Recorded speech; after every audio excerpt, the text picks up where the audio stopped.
Então, meu nome é Ronaldo da Rocha Loures Bueno. Eu nasci em Londrina, estado do Paraná, no dia 16 de julho de 1955. Portanto, eu tenho 59 anos. Eu me criei em Curitiba, porque a minha família é do Paraná também, tanto familiares em Curitiba como em Londrina. Mas eu me criei em Curitiba, onde concluí meus estudos e eu me formei em medicina na Universidade Católica do Paraná. Hoje é a Pontifícia Universidade Católica do Paraná. E a minha formação, na época, era de hemodinâmica e cineangiocardiografia. A intervenção coronária estava ainda engatinhando. Eu fiquei 2 anos e meio em formação aqui nessa área de cardiologia intervencionista, no serviço do Dr. Ariê, Dr. Norberto Gariano e Dr. Egas Armelin, que era o grupo ligado ao professor Zerbini, na Beneficência Portuguesa, lá que eu fiz a minha formação em hemodinâmica. Então eu tenho como mestres, né, o Dr. Ariê, que também foi presidente, e o Dr. Norberto e o Dr. Egas. Nessa época, em formação em São Paulo, eu participei já do primeiro do congresso meu, na época, foi em 1980, e tive uma participação estando como residente, né, na organização do congresso, ajudando de alguma maneira. Fui para Curitiba e criei um serviço lá, no Hospital Universitário Evangélico de Curitiba. Isso mais ou menos em que ano? Isso em 1983.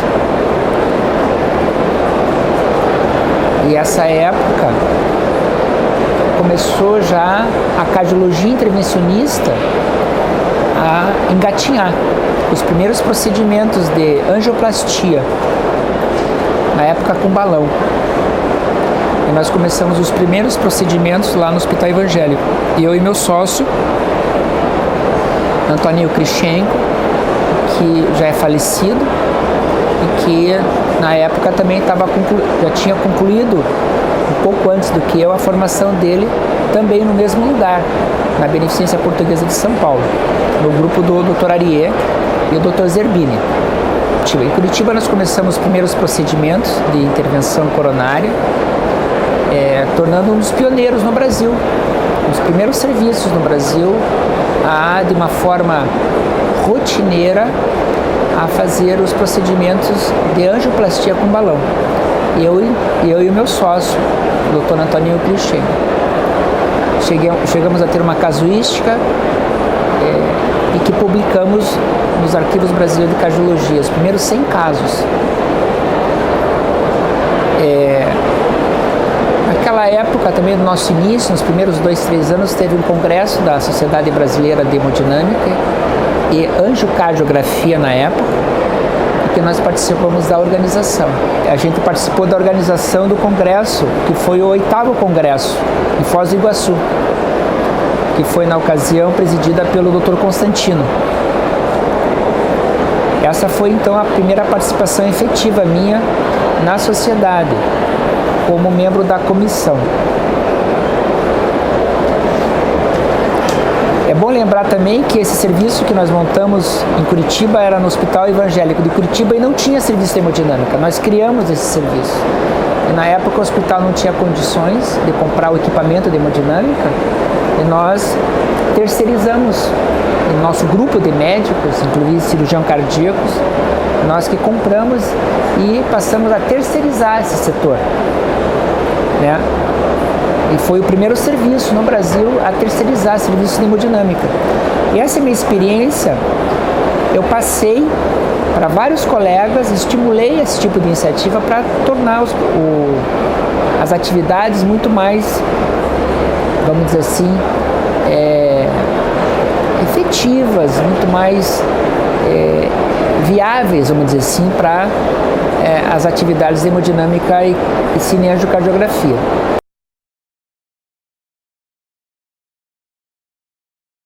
O Dr. Antonio Krichenko morreu em 1990, alguns dias após o congresso em Florianópolis. Ele era um profissional extremamente brilhante e capaz, e a morte precoce dele, de acidente de carro, né, causou vamos dizer assim, uma comoção, porque era uma promessa muito grande para a cardiologia intervencionista. Foi jovem? Jovem? Eu acho que ele não tinha 30 anos, 31 anos. Então foi um baque, porque ele já estava despontando como um profissional de expressão, né?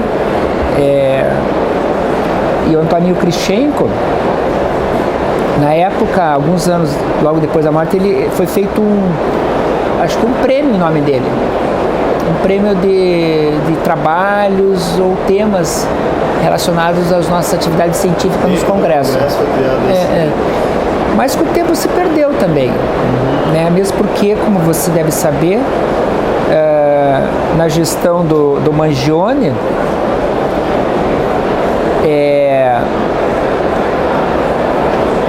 que foi como presidente da SBHC, De 92 a 96. ele teve um papel importante na mudança da nossa sociedade, que ela teve duas fases importantes na nossa sociedade: a fase de 1976 até 92, em que ela teve que mudar muita coisa, porque ela foi criada como uma sociedade de uma especialidade médica que já vinha sendo trabalhada nos anos 50, 60, como uma área de atuação da cardiologia.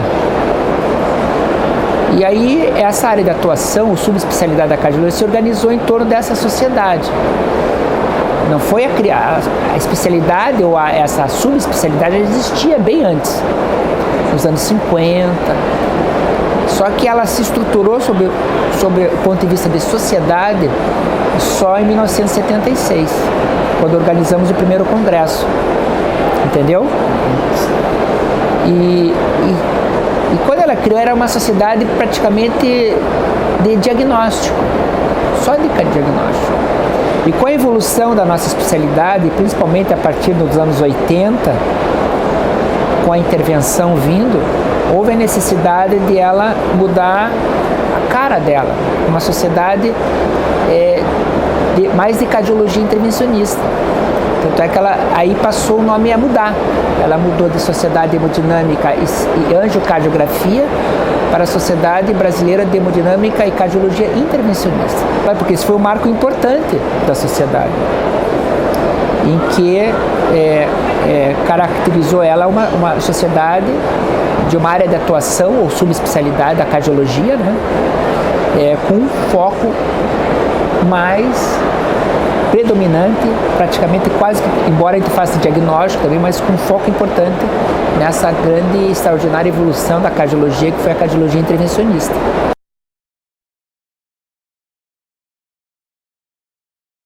Fiz a residência com ele, é meu mestre, e o Dr. Arié, ele criou uma escola. Você sabe esse termo escola, né? Uma escola de cardiologistas intervencionistas.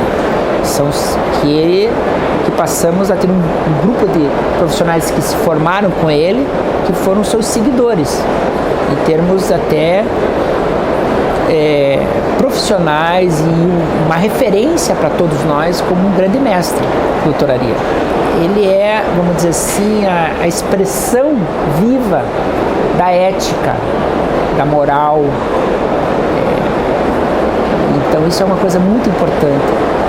Ele é a expressão de um homem com uma capacidade de trabalho que eu nunca vi na minha vida. É a expressão de um homem de um carinho, uma atenção para com os pacientes, que era algo assim que poucos profissionais, mestres tinham. Ele tinha uma proximidade muito grande com a figura do paciente, numa época em que os professores, doutores, eles eram quase que umas pessoas assim, muito distantes, entendeu? Ele é de um aspecto humano extraordinário. Então isso para nós é um grande exemplo de vida, não só de vida, como de profissional também. E talvez ele tenha sido no mundo, de tudo que eu vi na minha vida, e eu posso ser testemunha hoje com 64 anos desta área, que ele foi com certeza para mim o profissional mais habilidoso, mais perfeito em termos de trabalho com a mão, em termos de técnica para executar qualquer procedimento. Ele fazia com precisão, com rapidez e com resultados excepcionais. O que é resultados excepcionais? Os pacientes, a taxa de complicações, de mortalidade é baixíssima em relação a ele se comparar com a média, entendeu? E ele tinha e teve provavelmente a maior experiência do mundo até a época dele, e eu acho que ninguém superou. Se tiver que estabelecer um recorde mundial, como tem o Pelé, os 1000 gols, eu acho que o Dr. Ariê nunca vai ser superado o recorde dele em termos de números de procedimento que ele fez durante a vida dele. Ninguém vai superar ele, porque ele trabalhava das 7 às 10 da noite, ele ficava de madrugada fazendo exames de cateterismo. Então eu não acredito que exista alguém no mundo capaz de superar o recorde dele. Ele fazia os procedimentos dele, ensinava a gente como tem que fazer e dava liberdade para nós fazermos os procedimentos também, porque nós tínhamos na época 3 salas exclusivas para a gente. Então ele trabalhava na sala dele, fazia os procedimentos e nós entrávamos para auxiliá-lo, e a gente tinha também condições de poder, depois de uma fase do nosso treinamento já, que ele nos liberava, nós podíamos já fazer alguns procedimentos mais simples, e aí evoluindo para os mais complexos, e ele sempre acompanhando e orientando. Ele trabalhava de manhã na beneficência e à tarde no INCOR. Então, da mesma maneira que ele trabalhava na beneficência de manhã à tarde, ele fazia no INCOR. Só que na nossa época o INCOR era um hospital que estava começando e tinha muito pouco movimento em relação à beneficência. Tanto é que quando eu fui para São Paulo fazer minha residência, ele me deu a opção. Ronaldo, você pode fazer ou aqui no INCOR ou na beneficência. Mas eu recomendo a você fazer na beneficência, porque lá o movimento é muito maior e você vai ter a oportunidade de aprender muito mais. E qual é a vantagem disso? Você tendo, como é um procedimento muito técnico, você aprende mais rápido. E na época já era o maior movimento do mundo em termos de cateterismo. E ainda é hoje a beneficência portuguesa talvez o maior movimento do mundo. Então eu optei pela beneficência. Mas por que eu fui ao Ariê e não, por exemplo, ao Dr. Eduardo, que era outra opção? Porque o grupo a quem eu pertencia lá em Curitiba era todo eles de formação do INCOR, o grupo do professor Zerbini. Então essa que foi a referência de encaminhamento para a minha residência em São Paulo, entendeu?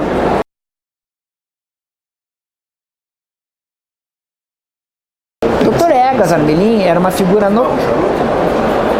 fumava cigarro. Mas ele já fumava demais, ele fazia exames sem avental de fumo. O Dr. Egas era uma pessoa, era um cientista nato, ele tinha um laboratório no INCOR, junto com o Dr. Radima Cruz, em que eles desenvolviam pesquisas experimentais e era um cientista. Além de ser um médico assistencialista, na área de cardiologia intervencionista, também ele era um homem muito ligado à pesquisa experimental, principalmente. O Dr. Egas, ele foi pioneiro, ele que trouxe a ecocardiografia para o Brasil. Ele tinha uma visão também, um homem de visão em termos de tecnologia. E ele também foi um dos pioneiros no Brasil da cardiologia intervencionista, da hemodinâmica. Ele foi um dos primeiros a fazer os procedimentos de hemodinâmica no Brasil.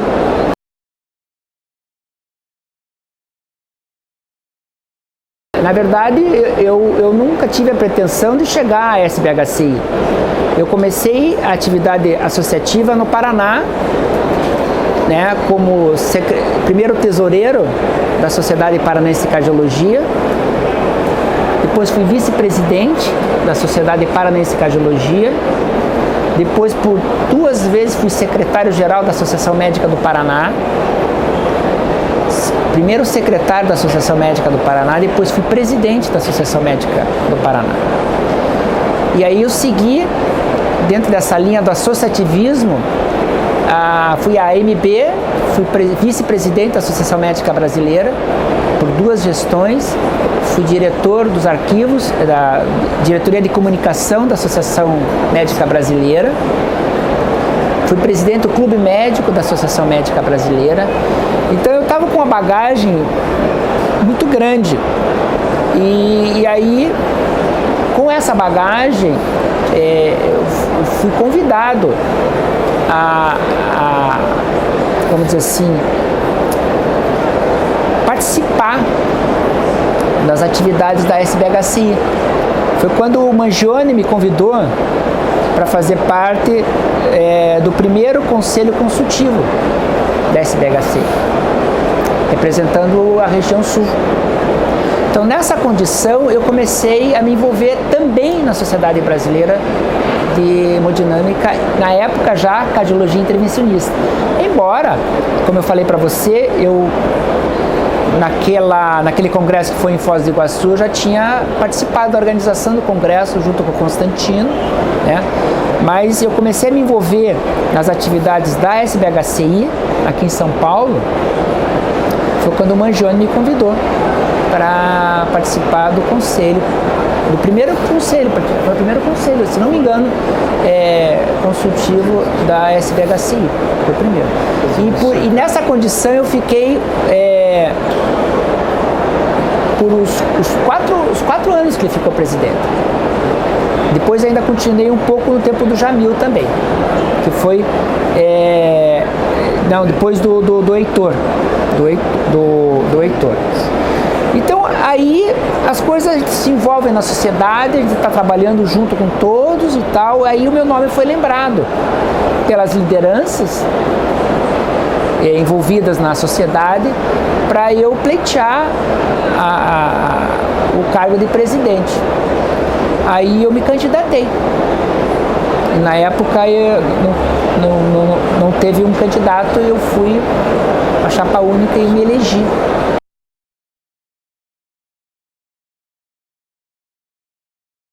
A SBHCI, na época, ela tinha uma característica interessante.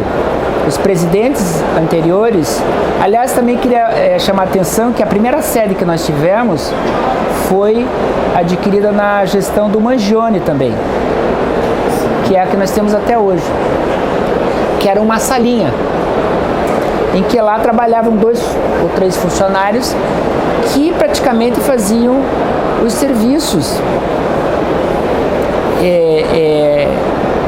vamos dizer assim, as rotinas da sociedade, no sentido assim de organização dos processos de certificação dos sócios, aspirante, titular, aquelas condições todas, e tem todo um processo para você se certificar e todas as regras. E isso era a parte administrativa que cuidava mais disso. E o trabalho político dos presidentes, no sentido assim de conquistas para os nossos pacientes e para a sociedade, era feito fora da sociedade, assim, no âmbito político, de contatos políticos, né? E lutas, sempre com o respaldo da Sociedade Brasileira de Cardiologia, na qual nós somos departamento, e também da Associação Médica Brasileira, que sempre capitaneava todas as grandes batalhas com relação aos honorários médicos.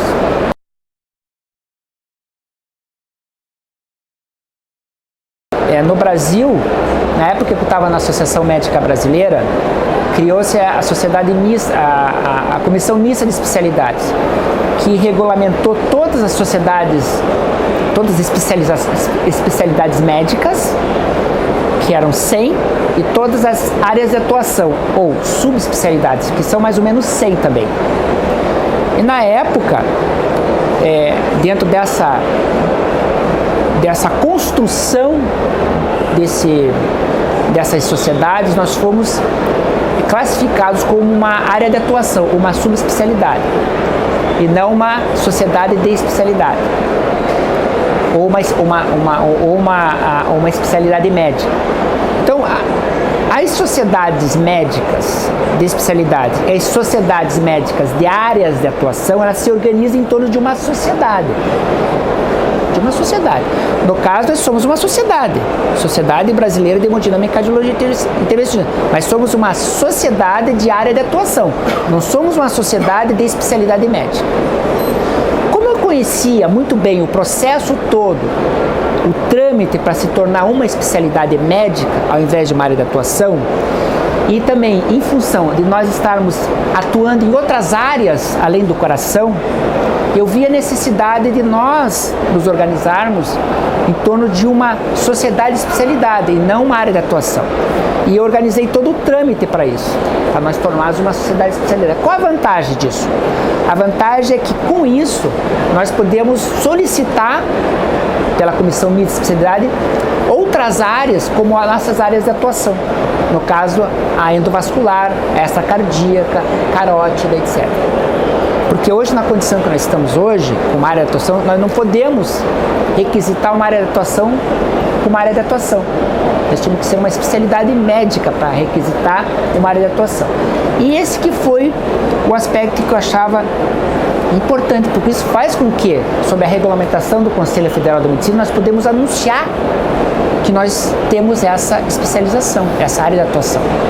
Então nós somos cardiologistas também, cardiologistas intervencionistas, duas especialidades, e podíamos ter mais duas áreas de atuação, que podia ser a endovascular, que é a área de atuação da radiologia e da cirurgia vascular.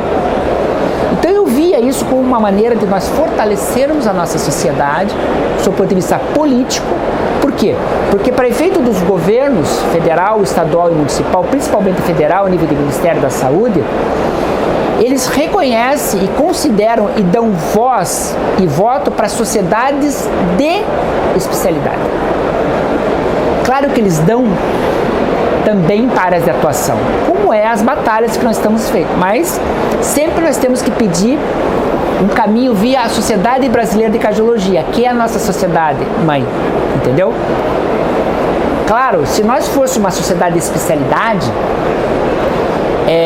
nós estaríamos independentes, mas nós continuaríamos como um departamento científico da Sociedade Brasileira de Cardiologia, como é a cirurgia cardíaca.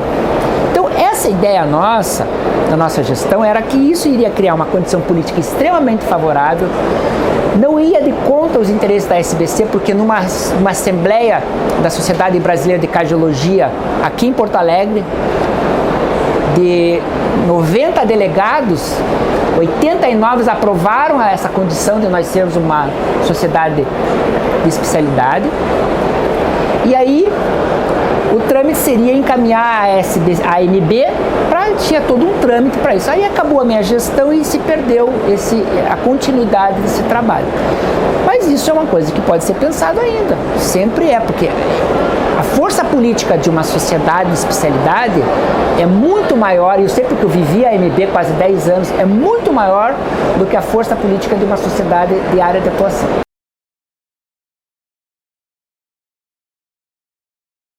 Outro aspecto também importante na nossa gestão foi criar nos nossos equipamentos o custo operacional, que não existe. Se você pegar todos os equipamentos da radiologia, existe o custo operacional, que os convênios pagam. O que é o custo operacional? É o custo que o convênio paga que contempla a compra de um equipamento, como é a da eco, da radiologia, da ressonância. Para isso tem que fazer um estudo. E nós fizemos um estudo na época, em que você tem que também, eu sabia todo o trâmite para apresentar para a Associação Médica Brasileira, para que isso seja levado à Comissão Mista de Especialidade, para que esse tipo de reivindicação seja contemplado. Essas foram as principais bandeiras Nós lutamos na época que estava começando o stent farmacológico, nossa gestão, nós lutamos junto ao Ministério para a implantação do stent farmacológico, nós fizemos um documento deve estar na SBHCI, que é a nossa reivindicação junto ao Ministério para a implantação dos centros farmacológicos junto ao Sistema Único de Saúde. Tivemos um documento muito consistente na época, e foi outra bandeira nossa também, e que não conseguimos atingir o nosso pleito com essa condição.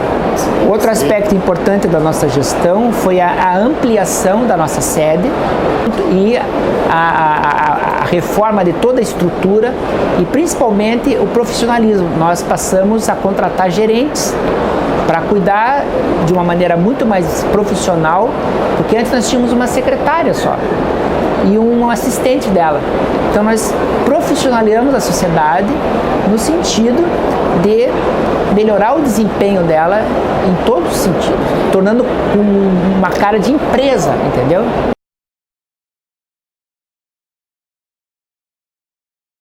Eu pleiteei para o nosso grupo de direção porque a gente tinha essas duas bandeiras que elas foram construídas e que tinham e como eu tinha o cargo de vice-presidente da Associação Médica Brasileira, eu tinha uma condição política que facilitaria os trâmites políticos para a gente chegar a atingir essas nossas metas e se tornar uma sociedade de especialidade, entendeu? E foi por isso que eu achei que eu tinha credenciais para esse tipo de encaminhamento, entendeu? Essa era a minha bandeira. Então eu achava que 2 anos não foi isso, porque os primeiros 2 anos a gente estruturou a sociedade como uma empresa, entendeu? Ela realmente ficou uma cara de empresa. E eu estava já preparando a segunda fase da minha gestão para implantar a questão que envolve a especialização médica, nós tornarmos uma sociedade de especialidade médica e a gente criar também o custo operacional dos equipamentos de hemodinâmica, para que viabilize, entendeu? Hoje os hospitais chegam ao cúmulo de tirar uma participação dos honorários do médico para tentar cobrir o custo de um equipamento. Chega absurdo que chega. É o único equipamento médico no Brasil que não tem esse item, custo operacional. E para implantar o custo operacional na tabela e você depois passar para os convênios para pagarem, tem todo um trâmite que eu também sabia, político, é um trâmite técnico que é que nem você ter um despachante que faz as coisas de uma maneira que flui e você que não conhece muito bem o trâmite. Eu tinha esse conhecimento, porque eu participei na Associação Médica Brasileira como vice-presidente, toda a criação desses modelos para que a gente pudesse, então eu sabia como fazer, entendeu? E eu fiz toda a parte, mas aí infelizmente não deu tempo de chegar na minha segunda gestão, entendeu? Quem encabeçava outra chapa era o Jovan Dourado, nosso amigo lá do Nordeste, que foi presidente de um dos congressos, os primeiros congressos nossos. Figura notável, querida, eu disputei com ele, entendeu? E porque ele queria ser também presidente, entendeu? E existia uma corrente do Nordeste que queria um presidente no Nordeste, eventualmente porque já fazia tempo. E eu achava que poderia até ser contemplado, mas eu estava mais pensando na sociedade, como uma coisa que poderia fortalecer a entidade nossa, esse nosso projeto de dois pontos importantes, que era se tornar uma especialidade médica, uma sociedade de especialidade médica, né? E a gente conseguir conquistar esse custo operacional para viabilizar os equipamentos de hemodinâmica. Não só a parte de manutenção, isso é uma questão econômica, que diz respeito mais a hospitais e às vezes serviços terceirizados, mas que isso resulta na viabilidade do empreendimento, que resulta que viável ou não viável afeta o médico que está operando. Se você tem um equipamento que não é viável, você não consegue comprar no período X, você vai sucateando os equipamentos que tem, comprometendo o desempenho do teu profissional.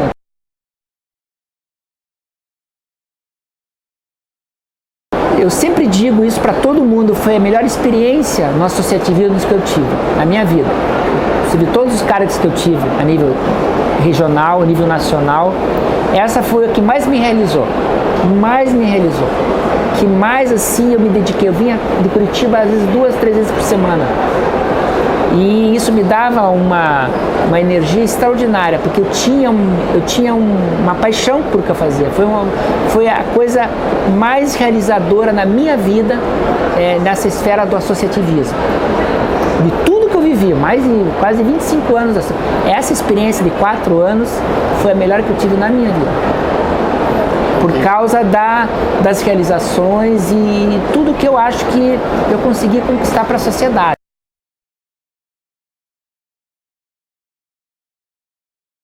Com o avanço da tecnologia, a tendência é cada vez mais os procedimentos, em geral na medicina, serem minimamente invasivos.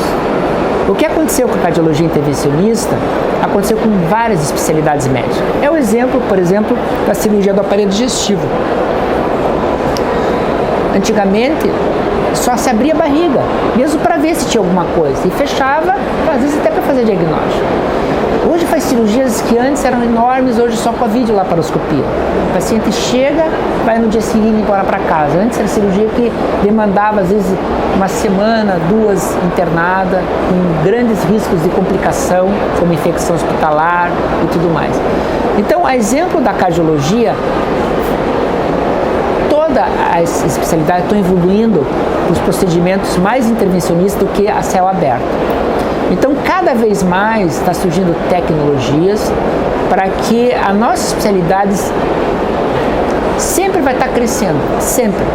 Enquanto tiver tecnologia e, de alguma maneira, diminuindo cada vez mais as cirurgias a céu aberto, inclusive a cirurgia cardíaca.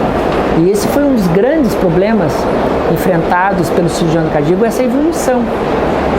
Muitos cirurgiões perderam uma condição de terem pacientes para operar por conta da evolução da cardiologia intervencionista, entendeu? Então eu acho que o futuro cada vez mais é mais intervenção em coisas que a gente nem imagina hoje. Daqui 5, 10 anos nós estamos fazendo através da intervenção, não necessitando mais operar. Existe uma estimativa da Organização Mundial da Saúde que até 2050 a doença coronariana ainda vai ser a mais importante, a que mais mata e a que mais causa dano à população. Então o impacto epidemiológico da doença coronariana é implacável, entendeu? Então, enquanto existir essa perspectiva, vai ter a cardiologia intervencionista no sentido de coronária, que é onde representa 80% da nossa atividade. Se você imaginar que daqui a 80 anos a gente controle a doença aterosclerótica, aí vai ter um declínio importante. Aí quem que vai prevalecer? A clínica. Então, na medida que a evolução da medicina controle todos esses fatores, em que você não precise pôr um balãozinho, um stent para desentupir, aí sim vai cair bastante a nossa demanda de procedimento. Mas eu acredito que para os próximos 40 anos não há essa expectativa de declinar essa nossa, muito pelo contrário, sempre vai estar aumentando. A demanda sempre vai ter para nós tratarmos coronariopatia através de uma maneira minimamente invasiva, entendeu? Agora, se descobrirem o controle absoluto da aterosclerose, aí sim, aí você pode considerar um declínio espantoso da nossa atividade. Vai ser restrito a casos, entendeu? E aí a cirurgia simplesmente vai acabar. E assim vai, entendeu? A medicina tem isso.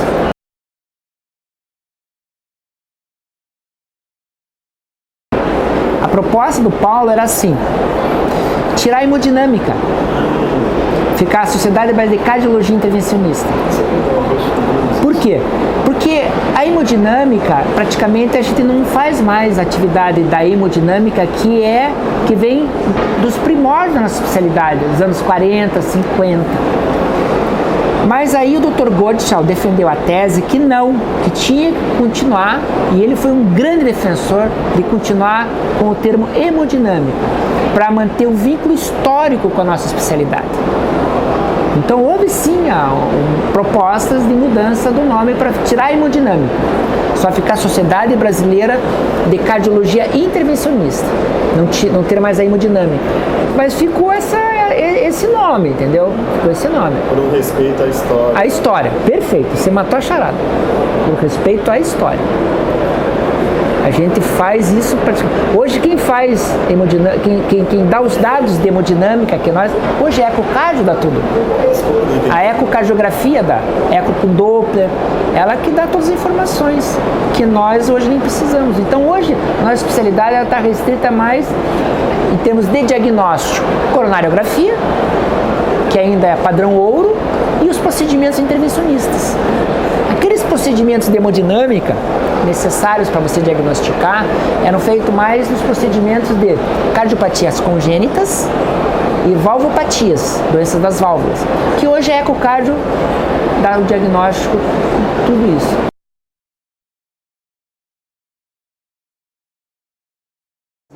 Uma vez o Dr. Eduardo de Souza, num congresso, acho que foi o congresso que eu assumi, foi no Rio de Janeiro, que eu assumi a minha primeira gestão, né?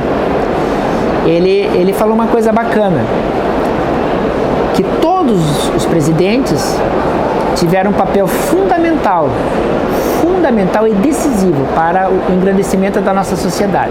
Todos, cada um com os seus enfoques, entendeu? Aquela pergunta que você fez para mim, por que não houve esse tipo? Porque na medida em que eles optaram por outras linhas, entendeu? Nessas outras linhas, trouxe uma contribuição também extraordinária para a nossa sociedade. Em todos os momentos, na época do Ariê, na época do Eduardo, na época do Mangione, quando fez a transformação, na época do Jamil, também fez grandes conquistas, o Jamil, grandes conquistas com relação à tabela do SUS, nas reivindicações nossas. Cada um teve um papel fundamental e estratégico, entendeu? Para a nossa sociedade. Então, se você pegar o saldo de tudo, é muito positivo. Ah, mas poderia, mas de alguma maneira compensou de outras maneiras aquilo que, por exemplo, eu gostaria, entendeu? Ou poderia somar. O saldo sempre é muito positivo.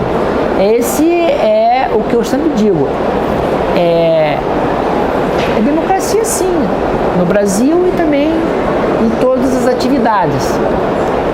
As eleições, o ciclo, a renovação, sempre tem aqueles que focam mais em alguma coisa. O meu talento maior, além da parte científica, que eu sou também pesquisador e tudo mais, na atividade associativa, era a questão do associativismo puro. E um dos grandes momentos que aconteceram na gestão minha na MB foi uma coisa importante, que isso é importante vocês saberem também, que vocês vão notar isso na história nossa.